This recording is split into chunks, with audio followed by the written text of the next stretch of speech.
Shalom, saudaraku yang dikasihi Tuhan. Di saat yang sukacita ini, saya akan menyampaikan mengenai rahasia perempuan dan naga, dan tentang anak laki-laki yang akan dilahirkan, yang akan menggembala segala bangsa dengan gada besi. Di dalam Wahyu pasal 12 ayat 1 sampai dengan ayat yang ke-6.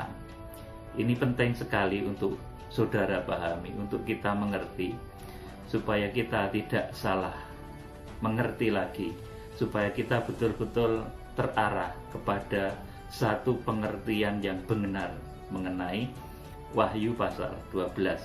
Saya akan bacakan, kita simak dan perhatikan baik-baik. Wahyu pasal 12 ayat 1, judulnya Perempuan dan Naga.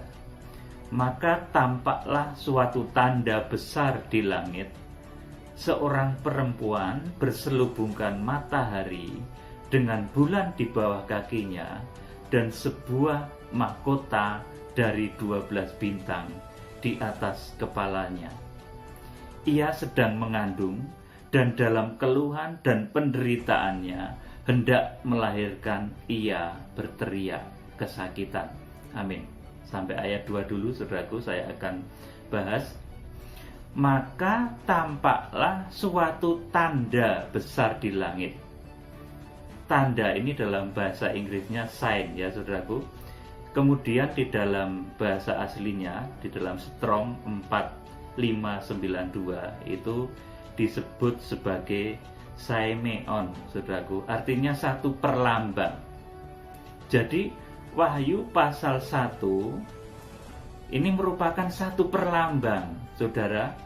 Kalau bentuk secara fisiknya nanti ini tidak ada, karena kitab Wahyu pasal 12 ayat 1 ini menuliskan, maka tampaklah suatu tanda.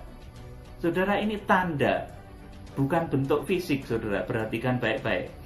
Maka tampaklah suatu tanda, dalam bahasa Inggrisnya sign, kemudian dalam bahasa aslinya Strong 4592 disebut Saimeon, saudaraku. Ini artinya satu perlambang, bahasa Jawanya, atau juga ngalamat, bahasa Jawanya yang lebih lama lagi, saudaraku. Maka tampaklah suatu tanda besar di langit, satu perlambang, satu ngalamat, satu sign, satu tanda. Jadi ini bentuk fisiknya tidak ada, saudaraku. Kita baca selanjutnya. Seorang perempuan berselubungkan matahari. Siapa manusia yang bisa berselubung matahari? Matahari itu besar sekali, saudaraku. Besar, sangat besar. Kemudian dengan bulan di bawah kakinya. Bulan juga besar sekali, saudaraku. Bentuk fisiknya besar. Kemudian dan sebuah mahkota dari 12 bintang ada di atas kepalanya. Jadi siapa wanita yang sanggup berpakaian matahari? Matahari itu gede loh, saudaraku. Besar, sangat besar. Jutaan kali dengan bumi ini. Kemudian bulan ini juga sangat besar. Apalagi dengan 12 bintang. Bintang itu kalau kita dekati, dia bisa sebesar matahari atau lebih. Saudara, jadi ini saya pastikan bentuk fisiknya tidak akan pernah terjadi. Matahari, bulan, bintang itu sesuatu yang sangat besar. Kalau di sini dikatakan seorang perempuan berselubungkan matahari dengan bulan di bawah kakinya, dan sebuah mahkota dari 12 bintang di atas kepalanya. Bentuk fisiknya ini tidak akan terjadi. Mbok dinteni sampai jiliting, bahasa Jawane, nggak akan terjadi. Tetapi ini merupakan satu tanda atau satu kode atau satu perlambang atau satu ngalamat, bahasa Jawanya, atau sign dalam bahasa Inggrisnya, atau dalam bahasa Greeknya disebut Saimeon, satu perlambang itu, saudaraku. Jadi Wahyu pasal 12 ayat 1 dan 2 ini satu perlambang, bahkan sampai dengan ayat 6 nanti masih merupakan satu perlambang, saudaraku. Itu satu perlambang. Kalau itu merupakan satu tanda, satu sign, kemudian satu perlambang. Itu artinya sesuatu yang harus kita terjemahkan. Saudara, kalau saudara melihat misalkan di satu tempat yang berbahaya, kemudian di situ ada gambar tengkoraknya yang mengerikan, kemudian ada tanda silangnya, danger gitu, berbahaya, saudaraku. Apakah di tempat itu kemudian ada tengkorak, saudaraku? Tentu tidak, karena itu sign saja, itu satu tanda saja, itu satu perlambang saja. Kemudian kalau saudara melihat ada tanda kilat halilintar, kemudian dengan air, saudaraku, apa kemudian saudara akan menemukan halilintar di sana? Tidak, saudaraku, itu tanda pegawai PLN, saudaraku. Jadi ini satu tanda, Wahyu pasal 12 ini satu tanda yang harus kita terjemahkan, yang harus diartikan menurut kuasa Roh Kudus. Saudara, saya beritahu saudara, maka tampaklah suatu tanda besar di langit, seorang perempuan berselubungkan matahari dengan bulan di bawah kakinya, dan sebuah mahkota dari 12 bintang di atas kepalanya. Ini secara fisik tidak akan pernah ada. Wanita yang pakaiannya gede amat, matahari, nggak bisa, saudaraku. Kemudian alas kakinya bulan, sepatunya itu bulan, nggak akan ada, saudara. Kemudian kepalanya berhias mahkota dari 12 bintang. Bintang itu gede banget, lebih gede dari matahari. Jadi ini secara fisik, fake, nggak ada. Ini merupakan satu sign, satu pertanda, satu ngalamat, atau satu perlambang. Itu pertanda apa, saudaraku? Wahyu pasal 12 ayat 1 ini. Ini adalah gambaran dari gereja Tuhan yang bersatu, yang berpakaian matahari. Itu apa, saudaraku? Itu simbol dari kasih Allah Bapa. Kasih Allah Bapa itu apa? Itu merupakan firman Tuhan yang tertulis di dalam kitab Perjanjian Lama, yaitu Kejadian sampai Maleaki. Kemudian di bawah kakinya ada sebuah kemudian dengan bulan di bawah kakinya, saudara. Bulan ini menunjuk kepada korban Kristus, kepada sabda Tuhan Yesus Kristus di dalam keempat Injil, saudara. Kemudian sebuah mahkota dari 12 bintang di atas kepalanya. Ini apa, saudaraku? Mahkota 12 bintang. Bintang ini gede loh kalau fisiknya, saudaraku. Mahkota 12 bintang ini, saudaraku, ini gambaran bimbingan yang kita peroleh dari kitab-kitab yang diilhamkan oleh bintang atau Roh Kudus kepada para rasul dan para penulisnya, yaitu Kisah Rasul sampai dengan kitab Wahyu. Saudaraku, jadi Alkitab kesemuanya dari Kejadian sampai Maleaki itulah matahari. Kemudian rembulan itulah 4 Injil. Kemudian Kisah Rasul sampai dengan Wahyu itulah 12 bintang, karya 12 rasul. Saudaraku yang dikasih Tuhan, jadi saudaraku, kitab Wahyu pasal 12 ayat 1 ini menunjuk kepada gereja Tuhan yang bersatu dari segala bangsa, dari seluruh muka bumi ini, dan juga bangsa Israel yang sudah bersatu utuh. Inilah wanita yang berpakaian matahari, bulan, dan bintang.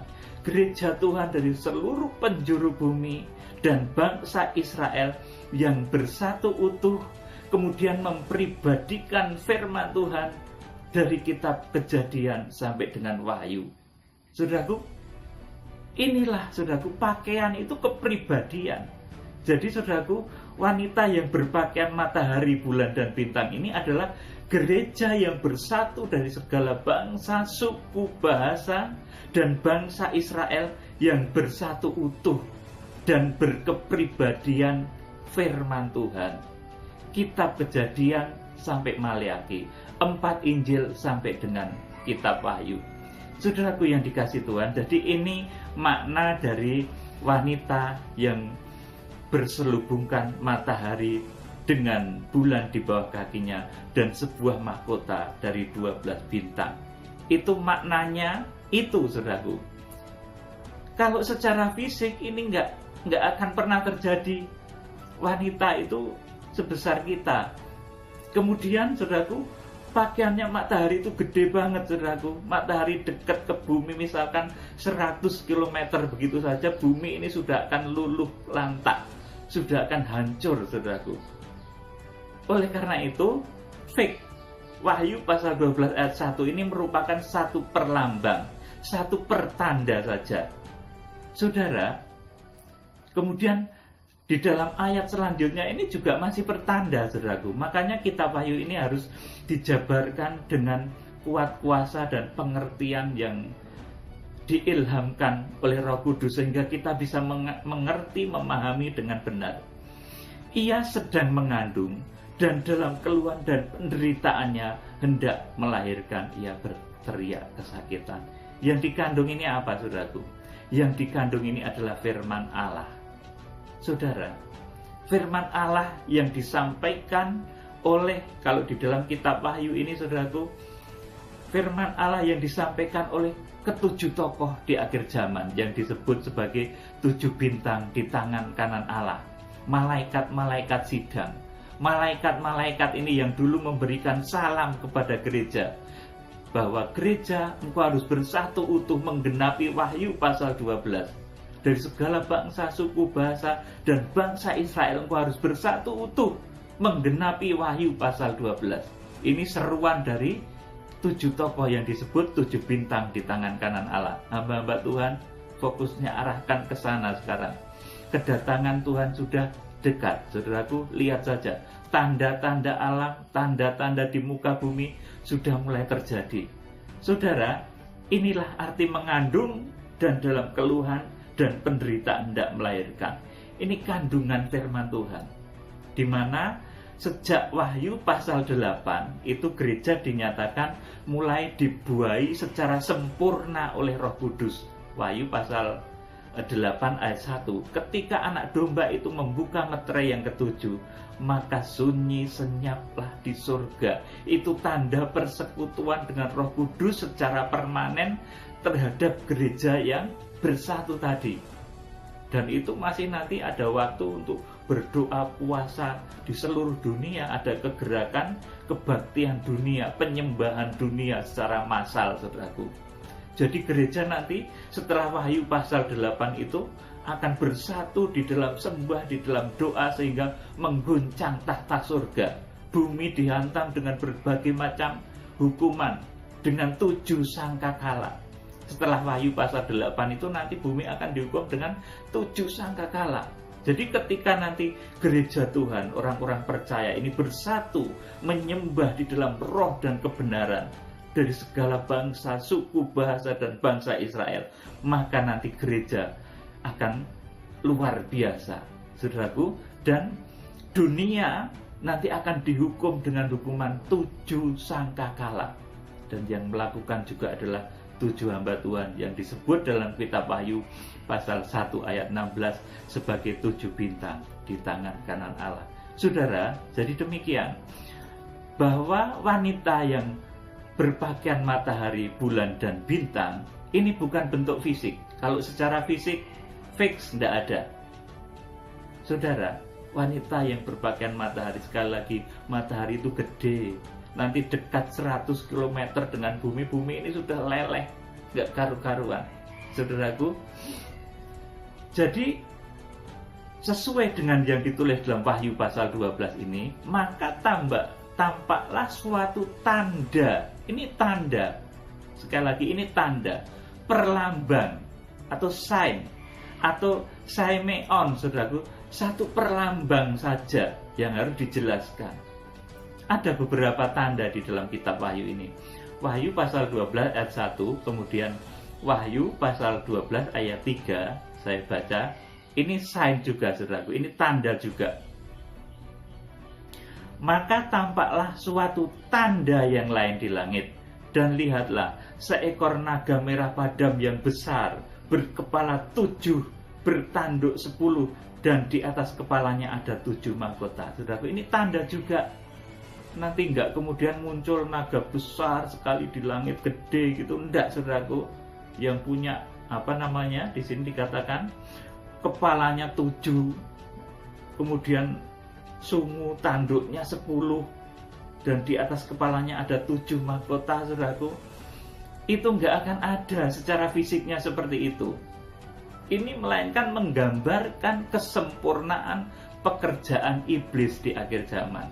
Bahkan mengenai Wahyu pasal 12 ayat 3, ini tanda lain di langit, sign, atau sama juga ini dalam bahasa aslinya, strongnya juga disebut sebagai Seimeon, saudaraku. Seimeon, saudaraku. Jadi ini bukan satu perlambang saja. Maka tampaklah suatu tanda yang lain di langit. Ini tanda ini sama dengan yang dituliskan tanda besar di langit, Wahyu 12 ayat 1 tadi, ini sama, saudaraku. Jadi ini satu perlambang. Nanti enggak kemudian akan muncul naga terbang yang besar sekali, yang gede, yang kepalanya 7, ada tanduknya, saudaraku. Saudara kakean delok film kalau nanti seperti itu. Ini merupakan satu nubuatan untuk pekerjaan iblis yang begitu sempurna.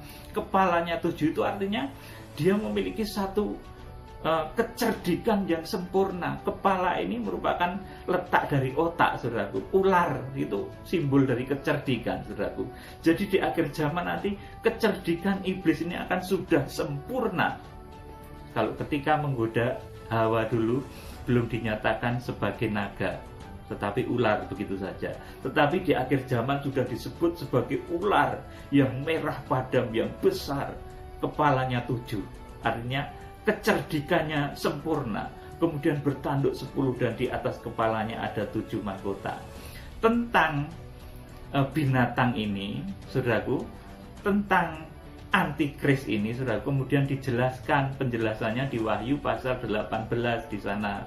Nanti bisa saudara simak arti dari kepala 7 dan tanduk 10 itu dijelaskan di Wahyu pasal 18 nanti. Saudara, dijelaskan di sana Wahyu pasal 17 ketika perempuan Sundal Babel itu diberitakan mengenai kehadirannya, kemudian kehancurannya. Ini diterangkan juga mengenai si ular atau si naga antikris yang sudah menyusup dalam pribadi antikris, nanti akan diterangkan. Jadi nanti secara fisik itu nggak akan ada kemudian naga berterbangan di langit yang berkepala 7, saudaraku. Lucu, saudaraku, lucu dan aneh, lucu, dan itu bukan begitu nanti kejadiannya, saudaraku yang dikasih Tuhan. Jadi kalau tanda itu merupakan sesuatu yang harus dipecahkan rahasianya, yang harus dimengerti rahasianya. Seperti tadi saya sampaikan, kalau saudara melihat tanda ada gambar tengkorak, kemudian disilang, di bawahnya ada tulisan danger, saudaraku, itu artinya tanda bahaya. Tidak kemudian di tempat itu ada tengkoraknya, itu enggak, saudaraku. Atau mungkin saudara melihat tanda gambar halilintar, kilat kuning, saudaraku, besar, saudaraku. Tidak, nanti saudara di sana akan ketemu halilintar atau guru, itu enggak, saudaraku. Nanti saudara akan ketemu dengan PLN kalau ada tanda seperti itu, atau listrik, saudaraku. Saudara yang dikasih Tuhan, jadi kita harus pecahkan tanda ini. Kita harus tidak menelan mentah-mentah firman ini. Kalau ditelan mentah-mentah kitab Wahyu ini, nanti nggak akan ada yang ketemu. Beda dengan tanda yang diberi oleh antikris pada Wahyu pasal 13 tentang 666 itu mark atau trademark, saudaraku. Itu merupakan tanda betulan. Kalau bahasa aslinya di dalam strongnya disebut sebagai carakma, saudaraku. Jadi itu merupakan satu tanda fisik betulan yang dipasang di tangan dan di dahi nanti orang-orang yang menjadi pengikut antikris, saudaraku, yang dipaksakan untuk diberikan kepada manusia di akhir zaman yang tertinggal pada saat masa pengungsian. Itu tanda pada antikris. Kemudian kita akan melihat satu tanda lagi, saudaraku, tanda di Wahyu pasal 15. Ini juga tanda. Ini nggak akan terjadi secara kasat mata, secara betulan begini nanti, enggak, saudaraku. Wahyu pasal 15 ayat 1. Dan aku melihat suatu tanda lain di langit, besar dan ajaib, 7 malaikat dengan 7 malapetaka terakhir, dan dengan itu berakhirlah murka Allah. Saudara, Wahyu pasal 15 ini pun nanti kita nggak akan kemudian melihat malaikat-malaikat pating jerdul dari langit. Ada 7 malaikat yang ting jerdul pakai langit, pakai pakaian putih-putih di langit, saudaraku. Ini satu sign, satu tanda saja, saudaraku. Satu semeion saja, satu tanda perlambang atau ngalamat, bahasa Jawanya tepatnya begitu, saudaraku. Dan ini nanti yang menggenapi ini nanti bukan malaikat yang terbang, tetapi hamba Tuhan yang dipakai oleh Tuhan untuk melaksanakan penghukuman 7 malapetaka terakhir, saudaraku. Dan ini tandanya, sign-nya, saudaraku, perlambangnya itu digambarkan seperti ini. Dan aku melihat suatu tanda lain di langit, besar dan ajaib, 7 malaikat dengan 7 malapetaka terakhir, karena dengan itu berakhirlah murka Allah. Jadi pada saat itu nanti nggak kemudian kelihatan malaikat di langit baris, malaikat pitu baris nganggo trompet atau bawa bokor, enggak, saudaraku, enggak begitu, saudaraku. Tetapi ini kegenapannya nanti adalah hamba-hamba Tuhan yang menjadi pelaksana kegenapan kitab Wahyu. Saudara, seperti Musa yang dipakai oleh Tuhan untuk membebaskan Israel dari perbudakan di Mesir, saudaraku. Hamba-hamba Tuhan seperti itu nanti akan dimunculkan oleh Tuhan di akhir zaman. Saudara yang dikasihi Tuhan, jadi ini bedanya antara Wahyu pasal yang ke-12 ayat 1, tanda besar di langit, seorang perempuan berselubungkan matahari, bulan, dan bintang. Ini satu tanda perlambang. Kemudian Wahyu pasal 12 ayat 3, tampaklah tanda yang lain di langit, naga merah padam besar, berkepala 7 dan bertanduk 10, bla bla bla dan seterusnya. Itu juga tanda, saudaraku. Kemudian ini juga perlambang. Kemudian Wahyu pasal 15, tampak 7 malaikat dengan 7 malapetaka terakhir. Itu juga perlambang, saudaraku, yang nanti kegenapannya itu ada artinya, saudaraku. Tetapi tanda yang ini, saudaraku, yang Wahyu pasal 12, seorang wanita yang berselubungan matahari, bulan, dan bintang. Kemudian tanda yang tanda yang lain di langit, seekor naga merah padam. Dan kemudian tanda besar dan ajaib di langit, Wahyu pasal 15, 7 malaikat dengan 7 malapetaka terakhir. Itu merupakan perlambang. Tetapi kalau tanda yang dipasang antikris di tangan dan di dahi itu beda, itu trademark. Di sana bahasanya juga beda, merek, saudaraku. Bahasa Inggrisnya, kalau di bahasa Indonesia ditulis tanda dan akan memberikan tanda, saudaraku. Jadi, saudaraku, kitab Wahyu pasal 12 ini merupakan satu tanda perlambang yang harus kita artikan oleh kuasa Roh Kudus. Jadi sekali lagi saya tegaskan bahwa yang berpakaian matahari, bulan, dan bintang ini adalah gereja Tuhan yang bersatu dari segala bangsa, suku, bahasa. Saudaraku, yang berkepribadian matahari, kitab Perjanjian Lama, bulan, 4 Injil, kemudian 12 bintang, kisah Rasul sampai dengan Wahyu, semuanya menjadi kepribadian kita. Itulah makna dari wanita yang berselubungkan matahari, bulan, dan bintang di atas kepalanya. Kemudian tentu saudara akan bertanya, maka ia melahirkan, ayat 5 saya bacakan, maka ia melahirkan seorang anak laki-laki yang akan menggembalakan semua bangsa dengan gada besi. Tiba-tiba anaknya itu dirampas dan dibawa lari kepada Allah dan ke tahtanya. Perempuan itu lari ke padang gurun di mana telah disediakan suatu tempat baginya oleh Allah, supaya ia dipelihara di situ 1260 hari lamanya. Amin, saudaraku. Jadi, saudaraku, siapa yang dilahirkan? Ini juga satu tanda juga, saudaraku. Itu masih erat kaitannya dengan Wahyu pasal 1 tadi, saudaraku. Wanita yang berpakaian matahari, bulan, dan bintang yang akan melahirkan anak laki-laki, saudaraku. Jadi gereja Tuhan yang bersatu itu akan melahirkan, saudara sudah perhatikan khotbah saya yang kemarin, yang dilahirkan oleh gereja Tuhan di akhir zaman itu adalah tubuh Kristus. Perhatikan baik-baik. Kalau 2000 tahun yang lalu yang dilahirkan oleh Maria di Bethlehem, saudaraku, di mana petunjuknya adalah bintang Bethlehem, ini adalah Tuhan Yesus Kristus, kepala gereja. Perhatikan baik-baik ini. Ini rahasia yang dalam, saudaraku. Yang dilahirkan oleh Maria 2000 tahun yang lalu di Bethlehem, yang menjadi petunjuknya adalah bintang Bethlehem. Yang dilahirkan Maria itu adalah kepala gereja, yaitu Tuhan Yesus Kristus. Tetapi yang dilahirkan gereja Tuhan di Wahyu pasal 12, gereja Tuhan yang digambarkan berpakaian matahari, bulan, dan bintang, kemudian melahirkannya di ayat 5, maka ia melahirkan seorang anak laki-laki yang akan menggembala semua bangsa dengan gada besi. Ini yang dilahirkan adalah tubuh Tuhan, kepala tubuh Tuhan Yesus, gerejanya Tuhan Yesus. Kemudian yang dilahirkan di Wahyu pasal 12 ini adalah gerejanya yang utuh dan bersatu dari segala bangsa, suku, bahasa, dan bangsa Israel.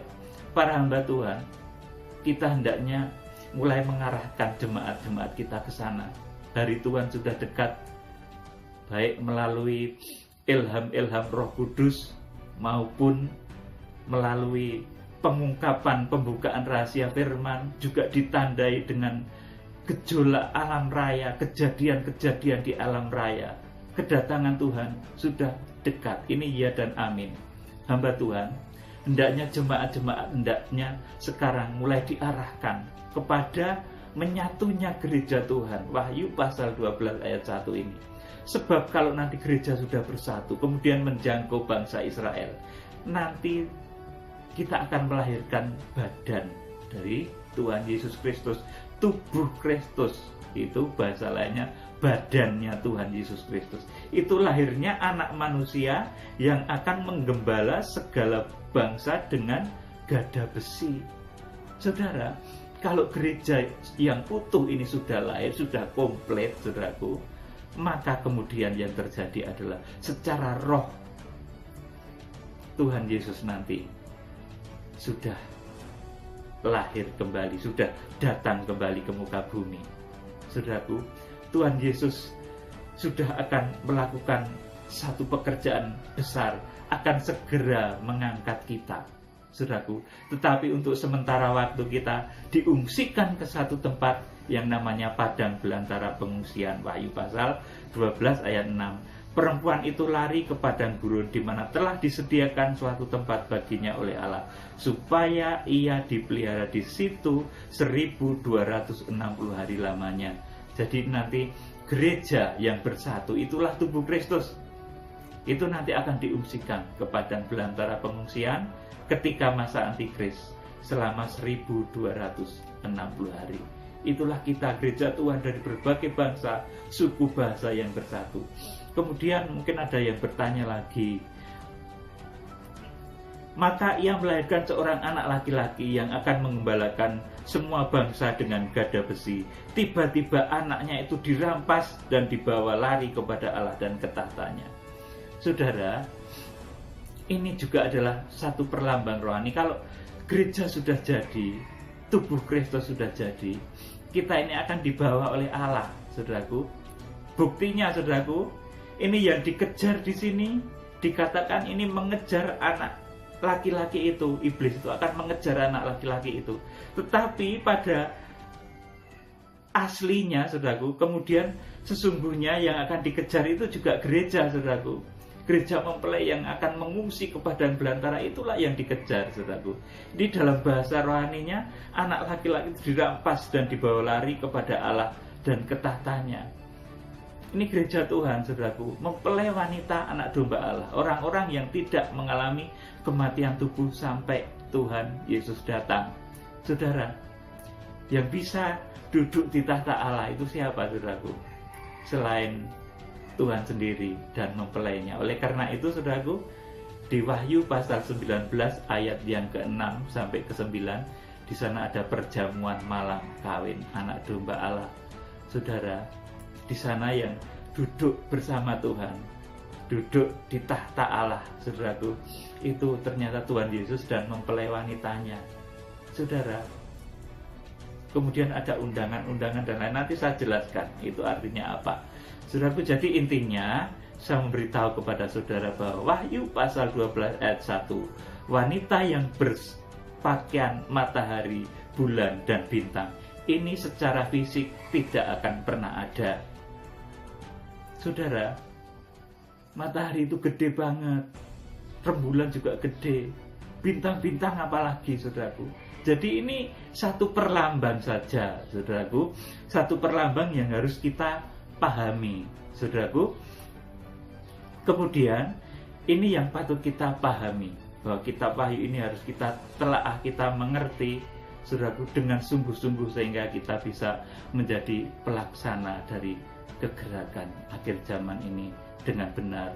Kalau sekarang ada yang ngomong saat ini sudah ada darah Yerusalem yang dipersiapkan perempuan-perempuan, darah-darah di sana, saudaraku, bukan itu, tidak akan bisa. Nanti dia pakai pakaian matahari itu juga nggak akan bisa, saudaraku.